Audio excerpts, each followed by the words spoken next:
জুলাই ঘোষণাপত্র পাঠের মাধ্যমে নির্বাচনের রোডম্যাপ ঘোষণা করা উচিত বলে মন্তব্য করেছেন বিএনপির জ্যেষ্ঠ যুগ্ম মহাসচিব অ্যাডভোকেট রুহুল কবির রিজভী।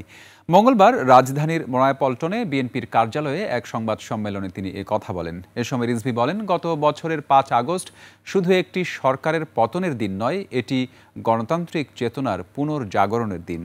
আওয়ামী দুঃশাসনের বিরুদ্ধে জন্ম নেওয়া ছাত্র জনতার বীরত্বই এই দিনটিকে ইতিহাসে স্মরণীয় করে তুলেছে। টাইলক্স টয়লেট ক্লিনার, যার অ্যান্টিব্যাকটেরিয়াল এজেন্ট টয়লেটের কোনায় কোনায় পৌঁছে ৯৯% জীবাণু ধ্বংস করে।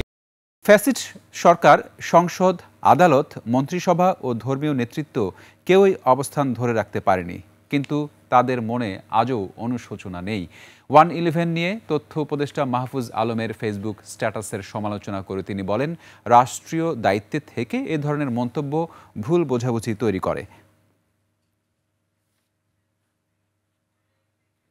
তরুণ, এত কিশোর, এত শ্রমিক হত্যা করার পর ওদের রক্ত শুকায়নি, তারপরেও আমরা দেখতে পাচ্ছি ফ্যাসিবাদ নানা দিক থেকে মাথা তুলে দাঁড়ানোর চেষ্টা করছে। তারা নানাভাবে উঁকি দিচ্ছে, হুমকি দিচ্ছে, এমনকি পার্শ্ববর্তী দেশ থেকেও আমরা হুমকি শুনছি।